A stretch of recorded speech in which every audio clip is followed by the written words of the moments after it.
Hello everyone, मैं सिमरन गुब्बर स्वागत करती हूँ आप सबका लेवल अप लर्निंग पे। जैसा कि आप सबको पता है, अब आपके पेपर में एमसीक्यू आने वाला है।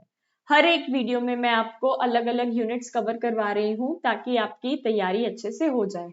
आज बारी है DC1 के यूनिट 3 की। इससे पहले वाली वीडियोस में मैं यूनिट 1 और 2 DC1 का करवा चुकी हूँ। ऐसे ही मैंने DC2 के भी 2 यूनिट करा दिए हैं, DC3 के भी 2 यूनिट करा दिए हैं। आज बारी है DC1 के यूनिट 3 के। ये एमसीक्यू मैं इंग्लिश, हिंदी और ओडिया मीडियम में करवा रही हूँ ताकि आप जिस भी मीडियम में कंफर्टेबल हो उसमें आप पढ़ सको। तो मैम करना क्या है इन एमसीक्यूज को पढ़ने के लिए? ये हमारा यूट्यूब चैनल है लेवल अप लर्निंग सिमरन के नाम से। इसको जरूर जरूर सब्सक्राइब कर लेना। क्यों? क्योंकि अगर आप इसके वीडियोस पे क्लिक करोगे तो आपको फ्री में एमसीक्यू सीरीज देखने को मिल रही है जो कि आपको मदद करेंगी एग्जाम्स में 90+ मार्क्स स्कोर करने में। लेवल अप लर्निंग सिमरन के नाम से चैनल है, सब्सक्राइब कर लेना। हर वीडियो के नीचे टेलीग्राम चैनल का लिंक गिवन है, ज्वाइन कर लेना। इस चैनल के अंदर जो भी नई वीडियो आती है मैं इसमें डाल देती हूँ। ऑल्सो अगर ऊपर सबसे ऊपर पिंड मैसेज पे क्लिक करोगे तो आपको यहाँ पर डीसी की सारी बुक्स फ्री में डाउनलोड करने को मिल जाएंगी। कोई ऐप नहीं लेनी, कोई वेबसाइट पे नहीं जाना, बस यहाँ से आप डाउनलोड कर सकते हो। तो ये रही बात, क्या यूट्यूब चैनल सब्सक्राइब कर लेना, टेलीग्राम चैनल को भी ज्वाइन कर लेना। आ जाते हैं हमारे एमसीक्यूज पे।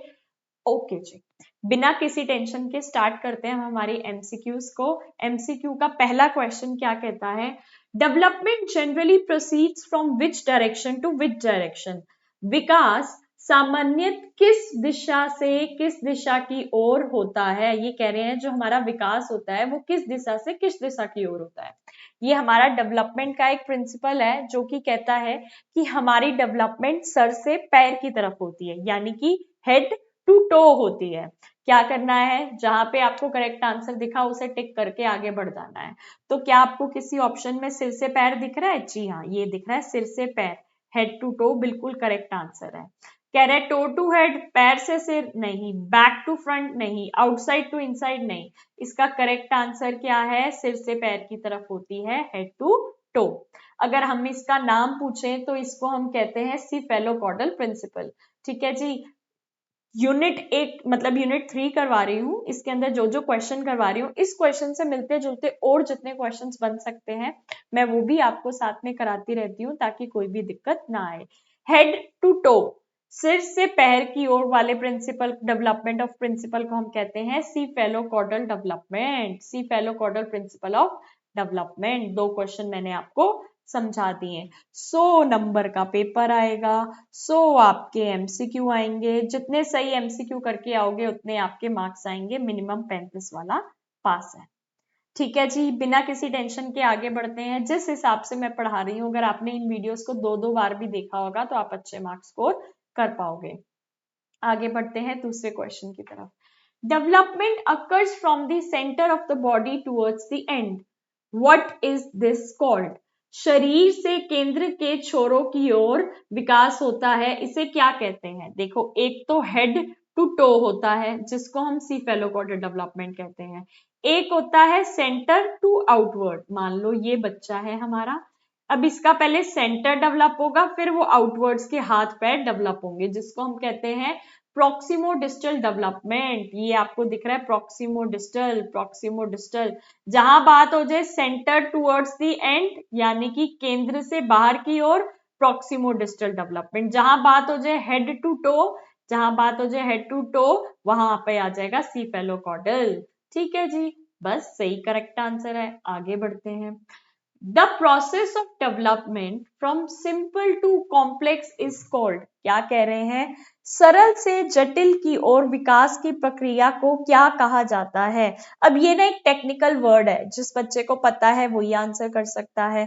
तो इसको हम कहते हैं विभेदीकरण, डिफरेंशिएशन। डिफरेंशिएशन का मतलब ही यही होता है कि हम पहले बच्चे को सिंपल चीजें सिखा रहे हैं और फिर कॉम्प्लेक्स चीजें सिखा रहे हैं, सरल से जटिल की ओर लेकर जा रहे हैं। तो इसका करेक्ट आंसर होगा विभेदीकरण, डिफरेंशिएशन। बिल्कुल ठीक। आगे चलते हैं। अब क्या है, बच्चे कहते हैं मैम हम इस एमसीक्यूज की पीडीएफ लेना चाहते हैं। ठीक है जी, अगर आप इन एमसीक्यूज की पीडीएफ लेना चाहते हो तो आप ये देख सकते हो, डीईसी के एमसीक्यू इंग्लिश, हिंदी ओडिया तीनों मीडियम में आपको मिलेंगे, हिंदी इंग्लिश ओडिया तीनों मीडियम में आपको मिलेंगे।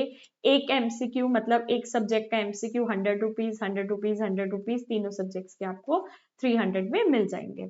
तीनों सब्जेक्ट्स की अगर आपको 300 में मिल जाएंगे, मैम एमसीक्यू तो हम कर लेंगे, लेकिन हम चाहते हैं कि हम पहले थ्योरी पढ़ें, हम अपना बेस को स्ट्रॉन्ग करें। अगर आपको बेस को स्ट्रॉन्ग करना है तो हिंदी और इंग्लिश मीडियम में हमारे पास नोट्स हैं, वो भी 100 रुपीज के हैं, ये भी लेना चाहो 300 के हैं।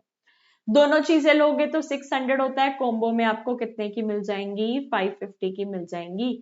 अगर आप पहले हमसे इंपॉर्टेंट क्वेश्चन आंसर ले चुके हो और अब एमसीक्यू लेना चाहते हो तो वो आपको 250 में मिल जाएंगे। जो भी करना चाहो आप कर सकते हो, कोई दिक्कत की बात नहीं है।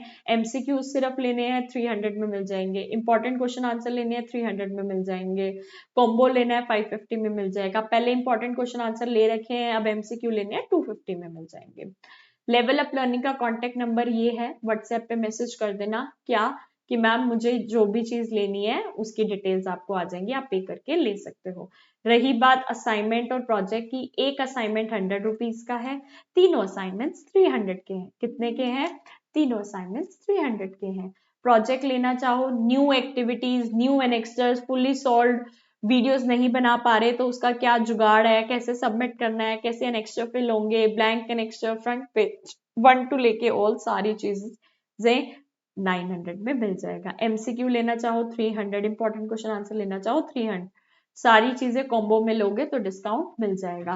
मैम वीडियो नहीं बना पा रहे हैं, वीडियो नहीं बना पा रहे हो तो उसका भी जुगाड़ आपको हमारे लेवल अप लर्निंग के कॉन्टेक्ट नंबर से मिल जाएगा। ये हमारा नंबर है, व्हाट्सएप पे मैसेज कर देना, जो भी लेना होगा लिख देना, इस सेशन के स्टूडेंट है। Back to our question, question number 4। Question number 4 कहता है क्रिटिकल पीरियड रेफर्स टू, संवेदनशील गंभीर अवधि क्रिटिकल पीरियड किसे कहते हैं? आपको सारे ऑप्शंस को पढ़ना है और बेस्ट आंसर को टिक करना है। Time when child can not learn anything, जब बच्चा कुछ नहीं सीख सकता, जब बच्चा कुछ सीख ही नहीं सकता तो वो पीरियड इंपॉर्टेंट कैसे है? गलत। Time when learning is impossible, जब सीखना असंभव है, जब बच्चा सीख ही नहीं सकता तो फिर वो टाइम पीरियड ही वेस्ट है ना, गलत।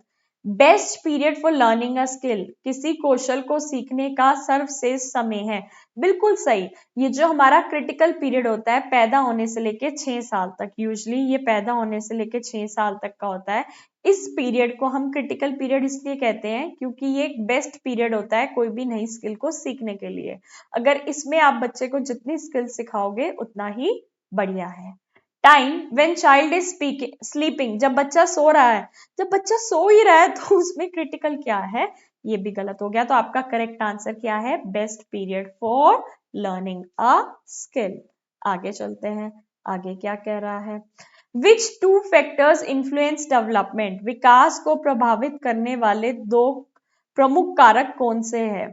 ठीक है, अब हमारी डेवलपमेंट को इन्फ्लुएंस करने के दो कारक होते हैं। क्या होता है? एक होता है हेरिडिटी, दूसरा होता है एनवायरमेंट। सीधा सीधा ऑप्शन में आपको आंसर दिखेगा, उसको टिक करके आगे बढ़ जाना, टेंशन की कोई बात नहीं है। पहला ऑप्शन ही आपको दिख रहा है, हेरिडिटी एंड एनवायरमेंट, अनुवंशिकता और पर्यावरण, आंसर को टिक करके आगे बढ़ जाना। गेम्स और फ्रेंड्स नहीं, गेम्स और फ्रेंड्स नहीं, स्लीप और फूड नहीं, स्कूल और टीचर नहीं, तो इसका करेक्ट आंसर है हेरिडिटी एंड एनवायरमेंट, अनुवांशिकता और पर्यावरण। ठीक है जी, आगे बढ़ते हैं। 6 क्वेश्चन क्या कह रहा है? At what age do children generally speak their first word if given proper exposure, सामान्यत उपयुक्त भाषा वातावरण मिलने पर बच्चे लगभग किस उम्र में पहला शब्द बोलते हैं? 6 महीने में? नहीं। 12 महीने में? बिल्कुल सही, 12 महीने में। अगर बच्चे की डेवलपमेंट बिल्कुल प्रॉपर हो रही है, अप्रोप्रिएट हो रही है, तो अप्रोक्सीमेटली 12 महीने के आसपास, 11 महीने से प्लस भी हो सकता है, 12 महीने से थोड़ा प्लस भी हो सकता है। अगर आप अप्रोक्सीमेट पूछोगे, अप्रोक्सीमेट 12 महीने पे बच्चा पहला शब्द बोल पाता है। ये आपको बातें दिमाग में फिट होनी चाहिए, दिमाग में रिकॉर्डेड होनी चाहिए। जैसे ही पेपर में आए आपको सिमरन मैम की आवाज गूंजने लग जाए कि ये तो सिमरन मैम ने कराया था, उसको टिक करके आगे निकल जाए। The ability of a child to recover after an adverse experience is known as, प्रतिकूल अनुभव के बाद बच्चे में फिर से संभलने की क्षमता को क्या कहा जाता है? अगेन ये एक टेक्निकल वर्ड है, लर्न करो, आगे बढ़ जाओ, कोई टेंशन की बात नहीं है। इसको हम कहते हैं लचीलापन, रेजिलेंस। क्या? रेजिलेंस। अगर बच्चे के पास एक बुरा एक्सपीरियंस आया है, अब उस बुरे एक्सपीरियंस को रिकवर करने के लिए क्या करेगा? रेजिलेंस, लचीलापन।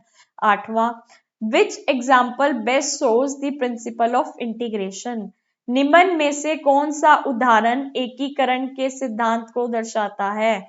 निम्नलिखित में से कौन सा उदाहरण एकीकरण, एकीकरण क्या होता है? एकीकरण, इंटीग्रेशन। देखो, चाइल्ड स्माइल्स एट एवरीवन, बच्चा सभी को देखकर मुस्कुराता है। जब सभी को देख के मुस्कुरा रहा है तो उसके अंदर कोई सिद्धांत तो कुछ खास आया नहीं। Child recognize mother's face from others, नहीं, ठीक है, बच्चा माँ के चेहरे को पहचानता है, लेकिन ये इंटीग्रेशन को नहीं दर्शा रहा। Child combines walking with carrying object, बिल्कुल सही कह रहा है, बच्चा चलने के साथ वस्तुएं उठाकर ले जाता है। ये एक इंटीग्रेशन, एकीकरण का एग्जाम्पल है, इसको टिक कर देना, ये आपका करेक्ट आंसर है। 4th, child shows shoulder before finger, control, मतलब बच्चा पहले कंधे पर कंट्रोल करता है, फिर फिंगर्स पे करता है, लेकिन ये इंटीग्रेशन क्या दर्शा रहा है? इंटीग्रेशन तो दर्शा नहीं रहा, तो आपका करेक्ट आंसर क्या है? सी। 9th question, which statement correctly explains the relationship between heredity and environment? अनुवांशिक्रम और पर्यावरण के संबंध में सही रूप में कौन सा कथन बताता है? ठीक है जी, आपके पास 4 ऑप्शन है, ए बी सी डी, आपको बताना है क्या करेक्ट रिलेशनशिप दर्शा रहा है हमारी हेरिडिटी और एनवायरनमेंट में। हेरिडिटी वो होती है जो हमें हमारे माता पिता से जीन्स मिलते हैं।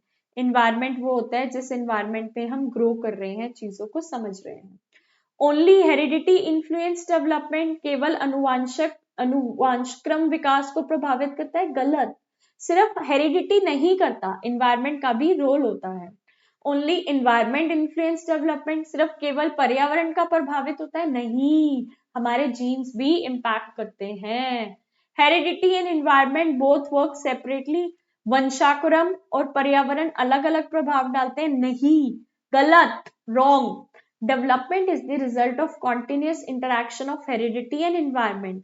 विकास वंशानुक्रम और पर्यावरण की सतत परस्पर क्रिया का परिणाम है, बिल्कुल सही। अब हमारी ये जो डेवलपमेंट होती है, ये इंटरैक्शन होती है हेरिडिटी की और एनवायरमेंट की। किसकी?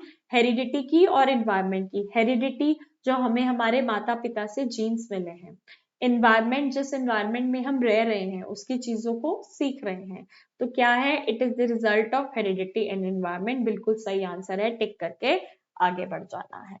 आगे बढ़ जाना है तो हमारा 10वां क्वेश्चन क्या कह रहा है, देख लो। 10वां क्वेश्चन कहता है, टेक्निकल बातों से रिलेटेड है, साइंस से रिलेटेड है, तो आपको लर्न ही करना पड़ेगा। Identical twins are similar because, अब कह रहे हैं समान, आइडेंटिकल जुड़वा बच्चे एक जैसे क्यों होते हैं? क्यों होते हैं भाई? क्योंकि वो एक डिवीजन ऑफ सिंगल जाइकोट से बने हैं, मतलब एक सिंगल जाइकोट था उनका, जिससे कि उनके डिवीजन होके अलग अलग बच्चे बने हैं। वे एक ही युग्मनज के विभाजन से बनते हैं। They come from a division of single zygote, ये आपका करेक्ट आंसर है। आइडेंटिकल ट्विंस, समान जुड़वा बच्चे एक जैसे क्यों होते हैं? क्योंकि वो सिंगल जाइगोट के डिवीजन से बने हैं, बस, सेम। लर्न कर लो। अब कह रहे born on the same day पे होते हैं, गलत। शेयर द सेम एनवायरमेंट, गलत। गलती से बाय चांस वो सेम लगते हैं, गलत। तो इसका करेक्ट आंसर है, they come from a division of single zygote, बिल्कुल सही। 11th question, which of the following best explains the principle of differentiation in cognitive development? क्या कह रहे हैं? संज्ञानात्मक कॉग्निटिव विकास में विभेदीकरण के सिद्धांत को निम्न में से कौन सा कथन सर्वश्रेष्ठ रूप से समझाता है? क्या है? डिफरेंशिएशन हमारी कॉग्निटिव डेवलपमेंट में क्या है? कॉग्निटिव डेवलपमेंट वो होती है जिसमें हम दिमाग को यूज करते हैं, दिमाग की डेवलपमेंट आती है। इसका आंसर क्या है? सारे ऑप्शन समझेंगे। Child integrate concept of number two learn division and multiplication, बच्चा संख्याओं की अवधारणा को जोड़कर भाग व गुना सीखता है, बिल्कुल गलत। Child first learns to differentiate between more and less, बिल्कुल सही। बच्चा पहले अधिक और कम में अंतर करता है। या 5 एप्पल पड़े हैं, एक तरफ 5 एप्पल पड़े हैं, देखो एक तरफ 5 स्टार्स पड़े हैं, 2 3 4 5, एक तरफ 2 स्टार्स पड़े हैं। हमने पूछा किसमें ज्यादा स्टार्स हैं, यहाँ ज्यादा दिख रहे हैं तो बताएगा ये मोर ज्यादा है, ये कम है। मोर और less is a part of differentiation, ये डिफरेंशिएट कर पा रहा है, बिल्कुल सही आपका आंसर है। Child learns to speak after biological readiness, बच्चा जैविक परिपक्वता के बाद बोलना सीखता है, गलत, ऐसा नहीं है। मतलब ठीक है, बायोलॉजिकल रेडीनेस के बाद बोलना सीखते हैं, गलत, इस आंसर के लिए गलत है, बाकी ये स्टेटमेंट सही है, स्टेटमेंट सही है, बट ये डिफरेंशिएशन नहीं है। चाइल्ड वॉक्स वाइल कैरिंग ऑब्जेक्ट, वस्तु को उठाकर चलता है, हाँ चलता है, लेकिन हमसे पूछा है कि डिफरेंशिएशन क्या दर्शा रहा है, तो वो है आंसर डी। चाइल्ड पहले डिफरेंशिएट करना चाहता है, सीखता है मोर और लेस में, ज्यादा और कम में। आगे चलते हैं। During which period of prenatal development is the foetus most vulnerable to environmental harm, यानी कि गर्भपूर्व प्रीनेटल विकास की किस अवधि में भ्रूण पर्यावरणिक हानियों के प्रति सबसे अधिक संवेदनशील होता है। क्या कह रहे हैं, प्रीनेटल डेवलपमेंट, जब बच्चा माँ की कोख में होता है, माँ के गर्भ में होता है, तो कौन सा टाइम सबसे ज्यादा ऐसा होता है कि उसको दिक्कत होने के चांसेस है, ये होते हैं फर्स्ट 3 मंथ्स, पहले 3 महीने। इसलिए कहते हैं जब प्रेग्नेंट लेडी होती है पहले 3 महीने वो किसी को नहीं बताती कि मैं प्रेग्नेंट हूँ, क्यों, क्योंकि उस टाइम बहुत ही वनरेबल होता है वो बच्चा, उसके चांसेस होते हैं कुछ भी बाहर से कुछ एनवायरनमेंट का इम्पैक्ट होने का। पता होना चाहिए, पहले 3 मंथ प्रेगनेंसी के बहुत ज्यादा क्रूशियल होते हैं। आगे चलते हैं। A deaf child does not learn to speak normally mainly because, एक बधिर डेफ बच्चा सामान्य रूप से बोलना नहीं सीख पाता, मुख्य कारण क्या है, लैक ऑफ बायोलॉजिकल रेडीनेस, जैविक परिपक्वता का अभाव नहीं, लैक ऑफ हियरिंग फीडबैक, श्रवण प्रतिक्रिया का अभाव, यानी कि मैंने बोला मेरा नाम सिमरन है, आप बताओगे अच्छा मेरा नाम तो राधा है, मेरा नाम तो कशिश है, मेरा नाम तो ये है, तो मैंने क्या करा, मैंने ये हियरिंग फीडबैक मिला, उसके बाद का मुझे रिप्लाई मिला, जिसके बेसिस में मैं बोल पा रही हूँ। ठीक है, तो इसलिए वो नॉर्मली इसलिए नहीं बोल पाता क्योंकि वो दूसरे का भी सुन नहीं पाता, सुन ही नहीं पा रहा, तो बच्चा मैं मेरा नाम सिमरन है बोलना कैसे सीखी, मेरी मम्मी ने मुझे सिखाया होगा ना, मेरी मम्मी बोलती होगी कि बेटा ये बोल, मैं उनको सुनती थी और फिर मैं बोलने लग गई। ठीक है, वो बच्चा सुन ही नहीं पा रहा तो कैसे बोलेगा, correct answer. Lack of intelligence, ऐसा कुछ भी नहीं है कि डेफ बच्चा है तो उसमें इंटेलिजेंस नहीं होगी, गलत, मोटर एबिलिटी का भी इसमें कोई रोल नहीं है, तो लैक ऑफ हियरिंग फीडबैक। आगे चलते हैं। Which of the following illustrates that heredity sets limit but environment determines the extent of development? निम्नलिखित में से कौन सा उदाहरण दर्शाता है कि वंशानुक्रम सीमाएं निर्धारित करता है। हेरिडिटी सीमाएं निर्धारित करता है कि अगर माँ बाप की इतनी हाइट है तो उसके पास ऐसी जीन्स आई है कि इतनी ही हाइट जा पाएगी, लेकिन जो हमारा पर्यावरण है वो सीमा तय करता है कि किस एक्सटेंट तक हम डेवलप हो पाएंगे, क्या मैक्सिमम कैपेसिटी पे डेवलप हो पाएंगे या नहीं। तो इसके आंसर्स ऑप्शंस पढ़ते हैं एक एक करके। A child with good genes for height but poor nutrition grows short, अब माँ बाप तो लंबे थे, लंबे जीन्स बच्चे में आए, लेकिन पुअर न्यूट्रिशन, बच्चे को उन्होंने एक्सरसाइज नहीं करवाई, अच्छे से खाना नहीं दिया और बाकी सारे फैक्टर्स को नहीं फॉलो करा, तो वो बच्चा छोटा ही रह जाएगा। मतलब उसने लंबा निकलना था अगर आप उसको प्रॉपर एनवायरनमेंट देते, लेकिन प्रॉपर एनवायरनमेंट नहीं दिया तो वो छोटा ही रह जाएगा। आगे चलते हैं।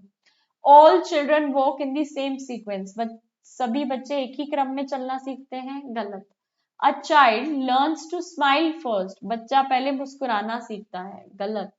मतलब यहाँ पर हमारे आंसर को वो जस्टिफाई नहीं कर रहा, हेरिडिटी और एनवायरनमेंट का। ठीक है, ये सारे ऑप्शंस करेक्ट है, लेकिन हमें हमारे आंसर को जस्टिफाई करना है। A child with good genes for height but poor nutrition grows short, बिल्कुल सही था। वॉक आफ्टर क्रॉलिंग ठीक है, लेकिन ये हमारे आंसर को जस्टिफाई नहीं कर रहा। हमारे आंसर को ये जस्टिफाई कर रहा है कि माँ बाप से अच्छे जीन्स मिले जिससे कि उसकी हाइट अच्छी हो सकती थी अगर उसको प्रॉपर न्यूट्रिशन मिलता। प्रॉपर न्यूट्रिशन नहीं मिला इसलिए वो छोटा रह गया, क्योंकि हमारी इन्वायरमेंट एक सीमा को तय करती है। Correct. Which situation best shows that learning after the critical period is possible but difficult? कौन सी स्थिति यह दर्शाती है कि संवेदनशील अवधि क्रिटिकल पीरियड के बाद भी सीखना संभव है पर कठिन है? क्या कह रहे हैं, एक सिचुएशन आपको बतानी है जो कि ये बताएगी कि क्रिटिकल पीरियड जब निकल जाता है, 0 to 6 years का टाइम निकल जाता है, तो सीखना संभव है, मुश्किल है लेकिन संभव है। फर्स्ट ऑप्शन कह रहा है, a 6.5-year-old isolated girl later learn to speak with special help.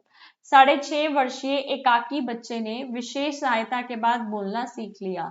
6.5 साल की एक लड़की थी, आइसोलेशन में रहती थी, किसी से बातचीत करने का मौका नहीं देते थे, एक ही कमरे में बंद करके रखा हुआ था। लेकिन जैसे ही उसको अपॉर्चुनिटी मिली तो उसने बोलना सीखा एक हेल्प के साथ। बिल्कुल सही दर्शा रहा है कि क्रिटिकल पीरियड के बाद भी असंभव नहीं है, पॉसिबल है। A child learns to walk after crawling, ये हमारे आंसर को जस्टिफाई नहीं कर रहा जो पूछा है। रिकॉग्नाइज मदर फर्स्ट, ये हमारे आंसर से रिलेटेड ही नहीं है। लर्न नंबर बिफोर ऑपरेशन हमारे आंसर से रिलेटेड नहीं है।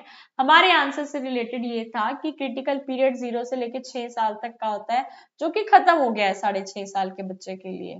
लेकिन अगर हम उसको प्रॉपर हेल्प, प्रॉपर अपॉर्चुनिटी देते हैं तो वो भी सीख जाएगी। बिल्कुल करेक्ट आंसर है। इसके साथ साथ यूनिट 3 भी कंप्लीट होता है। आगे आने वाली वीडियो में हम आपको यूनिट 4, यूनिट 5 और आगे बड़े सारे चैप्टर्स कराते रहेंगे।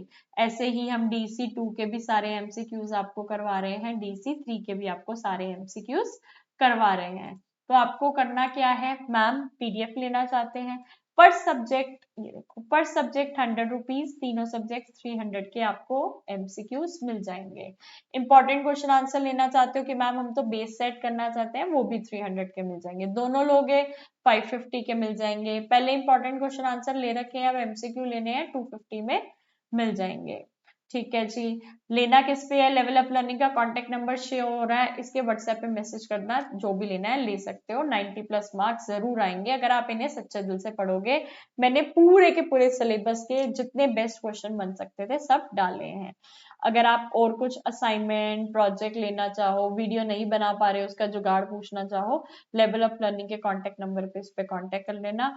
ये हमारा यूट्यूब चैनल है जिसे सब्सक्राइब कर लेना। प्लेलिस्ट सेक्शन में जाओगे तो आपको MCQs की free playlist DC1, DC2, DC3 की फ्री प्लेलिस्ट दिख रही है। इसमें ऑर्डर वाइज सारी वीडियोस ऐड हो रही हैं। हर वीडियो के नीचे टेलीग्राम चैनल का लिंक गिवन है, ज्वाइन कर लो, सारे न्यू अपडेट्स इसमें आते रहते हैं। बाकी all the very very best. आगे आने वाली वीडियो में हम 4th यूनिट भी कवर करा देंगे। एग्जाम्स आपके आ रहे हैं, इस बार से आपके एग्जाम्स MCQ हैं, तो प्लीज केयरफुल रहना। All the very very best. God bless you. Thank you.